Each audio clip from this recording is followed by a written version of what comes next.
રાજ્યના ડીજીપી તરીકે જ્ઞાનેન્દ્રસિંહ મલિક સાહેબની નિમણૂક થયા બાદ એમણે જનસેવા કેન્દ્રની પ્રથમ મુલાકાત લીધી અને પોતાનું પ્રથમ વક્તવ્ય પણ એવું આપ્યું કે મર્સિડીઝ કે ખેડૂતમાં આવેલા બંને અરજદારોને એક સરખું જ માન સન્માન મળવું જોઈએ, પરંતુ પોલીસ તંત્રની અંદર જે અત્યારે માનસિક સ્થિતિ હતી એ મુજબ હલકે મેં લે લિયા હે ક્યા એવું જ કંઈક જ્ઞાનેન્દ્રસિંહ મલિકને લાગ્યું હશે અને જે રીતે સોશિયલ મીડિયાની અંદર અરજદારો પોતાની આપવીતી વર્ણવીને જે રીતે પોલીસ તંત્ર સામે આક્ષેપો કરી રહ્યા છે અને મામલો ડીજીપી કચેરી સુધી પહોંચે છે, ત્યારે આજે જ્ઞાનેન્દ્રસિંહ મલિક સાહેબે એક આદેશ કર્યો છે કે પીઆઈ થી લઈને પોલીસ કમિશનર સુધી બધાએ 2 કલાક જનતા દરબાર કરવો પડશે.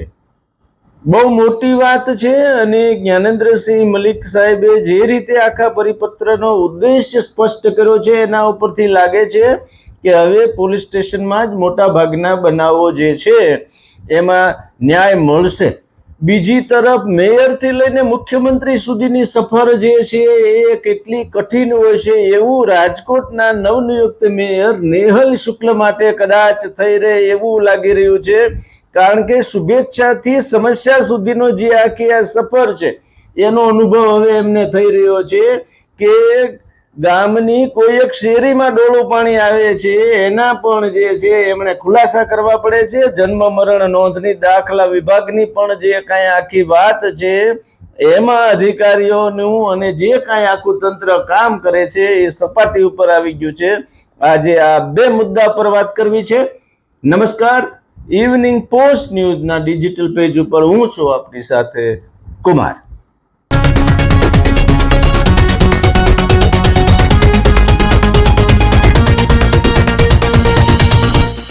મિત્રો, રાજ્યના ડીજીપી નિયુક્ત થયા બાદ પોતાના પ્રથમ જ વક્તવ્યમાં ડીજીપી જ્ઞાનેન્દ્રસિંહ મલિક સાહેબે એવું કહ્યું કે ભાઈ મર્સિડીઝ લઈને આવે કે ખેડૂત આવે, બંનેને ન્યાય માન સન્માન સરખું મળવું જોઈએ. બહુ સૂચક વાક્ય હતું. પોલીસને પણ એમણે પોલીસિંગની જે કાંઈ પોલિસી છે અને કડકાઈ છે એ બાબતે પણ કીધું કે યથાવત રહેશે, પરંતુ જે રીતે ડીજીપી કચેરીની અંદર નાગરિકોની ફરિયાદોના ધોધ શરૂ થયા છે એમની એમણે સૂચક નોંધ લીધી છે.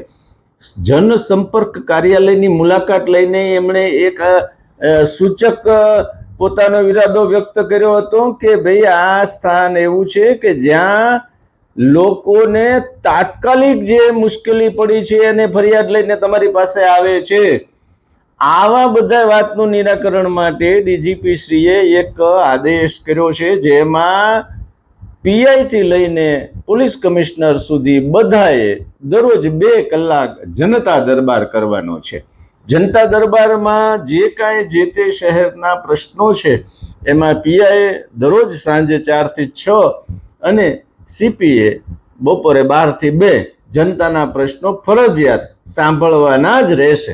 જો કંઈ આમાં ચૂક થાય છે અથવા તો જનતા દરબાર કર્યા બાદ પણ ડીજીપી સુધી કોઈ પણ ફરિયાદ પહોંચે છે તો એમાં કડક પગલાં લેવાની પણ એમણે ચેતવણી આપી છે.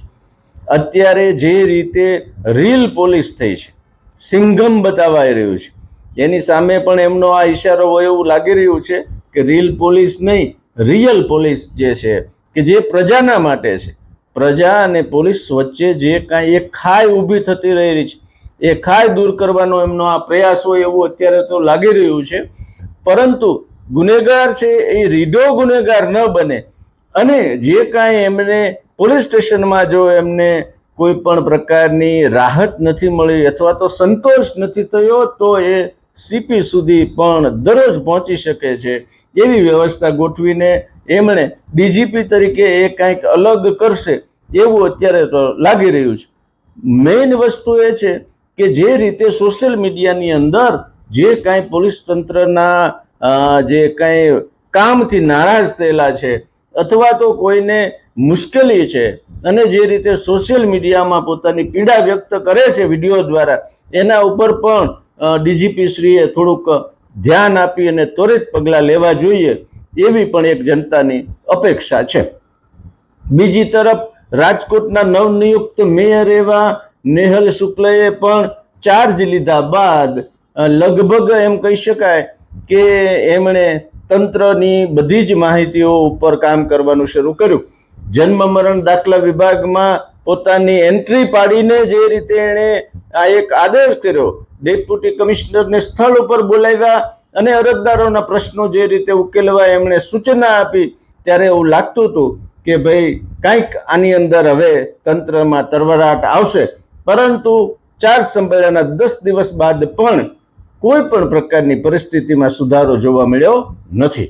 મેયરને શુભેચ્છાથી લઈ અને સમસ્યા સુધીની આ સફરનો ઇતિહાસ જે છે એ હવે ખબર પડે છે કે જે રીતે રાજકોટમાં મેયર પદે પહોંચેલા એવા હાલના ધારાસભ્ય એવા ઉદય કાનગડ પણ છે અને સ્વર્ગસ્થ વિજય રૂપાણીની સફર પણ મેયરથી લઈ અને મુખ્યમંત્રી સુધી રહેલી છે. વજુભાઈ વાળા પણ નાણામંત્રી તરીકે અનેક વર્ષો સુધી રહ્યા. આવો બધો સોનેરી ઇતિહાસનો જે પદ છે એવા મેયર પદે નેહલ શુક્લ છે.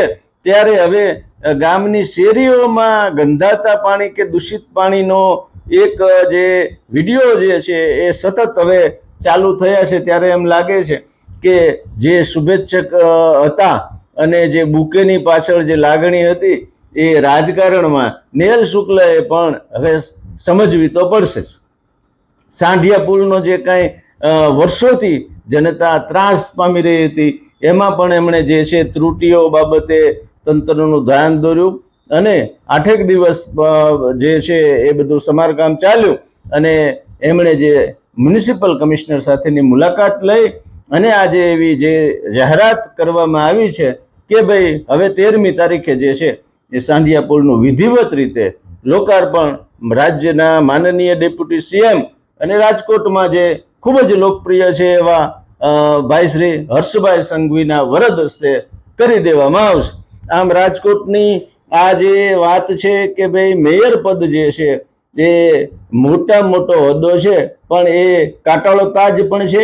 હજી શરૂઆત છે, ચોમાસાની હજી શરૂઆત થશે. જળબંબાકારની સ્થિતિ એ રાજકોટની વર્ષોથી સમસ્યા છે. એ સમસ્યાનો પણ ઉકેલ એ કેવી રીતે લાવે છે? વહીવટી જે ગૂંચ છે શાસક અને વહીવટી તંત્ર વચ્ચે જે છે એ એક પ્રકારનું જેને કહેવાય કે મૈત્રીય વાતાવરણ રહે અને લોકો ઉપયોગી કામો થાય એવી જનતાને અપેક્ષા હોય એ સ્વાભાવિક છે. રાજ્યના ડીજીપીએ જે રીતે આ આદેશ કર્યો અને મેયરશ્રીએ જે રીતે તંત્ર સાથે કામ કરવાનું શરૂ કર્યું, ત્યારે આ બે મુદ્દાઓ જે છે એ એવા છે કે એક રાજકોટ શહેરને લાગુ પડે છે, એક પૂરા રાજ્યને લાગુ પડે છે. આપણે આશા રાખીએ કે જે કાંઈ ડીજીપી શ્રીનો આદેશ છે એનાથી જનતાને જે છે એ પોલીસ તંત્રનો જે કાંઈ લાભ છે એ ત્વરિત મળશે અને મેયર શ્રી નેહલ શુક્લ જે છે એમના પ્રયાસોનો પણ રાજકોટ શહેરને લાભ મળશે અને મેયરથી મુખ્યમંત્રી સુધીનું આ સફર છે એ સફર બધા કેમ નથી મેળવી શક્યા એનું પણ એમને જ્ઞાન થશે. ઇવનિંગ પોસ્ટ ન્યૂઝમાં આજે એટલું જ. જો આપને અમારો આ પ્રયાસ ગમ્યો હોય તો ઇવનિંગ પોસ્ટ ન્યૂઝને લાઈક કરો, શેર કરો, સબસ્ક્રાઈબ કરજો. આભાર.